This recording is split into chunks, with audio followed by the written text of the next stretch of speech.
Hello বন্ধুরা, কেমন আছেন? আশা করছি আপনারা সবাই ভালোই আছেন। এখন আপনারা দেখছেন মজার কিচেন। আমার এই ছোট্ট চ্যানেল মজার কিচেনে আপনাদের সকলকে স্বাগত জানাই।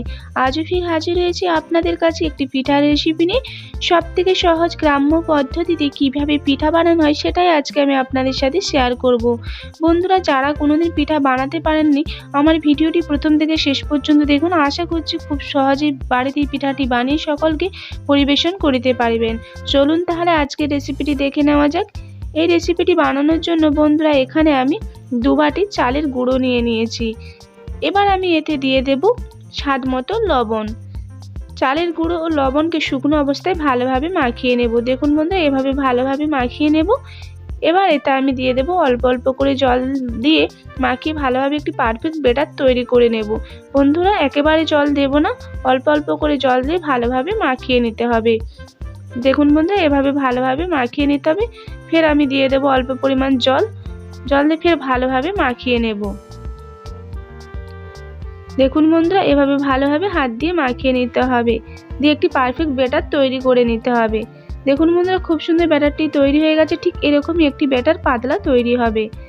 এবার আমি গ্যাস জেলে ওভেনে প্যান বসিয়ে দিয়েছি। এবার আমি প্যানেতে ভালোভাবে তেল দিয়ে দেব। দেখুন, একটি আলুকে সামনে অংশ কিছুটা কেটে বাদ দিয়ে দিয়েছি। এবার আলুটা তেলে ডুবিয়ে এভাবে প্যানেতে ভালোভাবে দিয়ে দেব। দেখুন বন্ধুরা, এভাবে তেলটিকে চারিপাশে ভালোভাবে দিয়ে দিতে হবে। আপনারা চাইলে ব্রাশের সাহায্যে তেলটি ব্রাশ করে নিতে পারেন। দেখুন, খুব সুন্দর দেওয়া হয়ে গেছে। এবার মিশ্রণটিকে অল্প অল্প করে হাতের সাহায্যে এভাবে প্যানেতে দিয়ে দিতে হবে। দেখুন বন্ধুরা, এইভাবে দিয়ে দিতে হবে। আর এই সময় গ্যাসটিকে লো ফ্লেমে রাখতে হবে। লো ফ্লেমে রেখে পুরো রেসিপিটিকে করতে হবে। দেখুন বন্ধুরা, এভাবে ঠিক দিয়ে দিতে হবে। খুব সুন্দর দেওয়া হয়ে গেছে। এবার আমি 1 মিনিট পরে এটিকে উল্টে দেব। আপনাকে পুরো ঘড়ি দেখে 1 মিনিট ওয়েট করতে হবে, তাহলে খুব সুন্দর হয়ে যাবে, ভেঙেও যাবে না। দেখুন, খুন্তির সাহায্যে এভাবে চারিপাশটিকে এইভাবে দিয়ে আস্তে করে উল্টে নিতে হবে। দেখুন, অপর সাইডটিকে করার জন্য ফের আমি কিছুক্ষণ রেখে দেব। দেখুন, 2 সাইডই খুব সুন্দর হয়ে গেছে।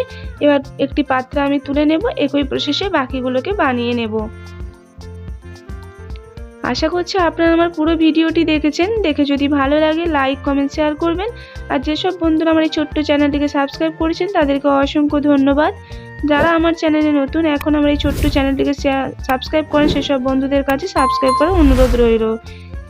আবার হাজির হব আপনাদের কাছে নতুন কোনো রেসিপি নিয়ে। ভালো থাকুন, সুস্থ থাকুন আর নিরাপদে থাকুন।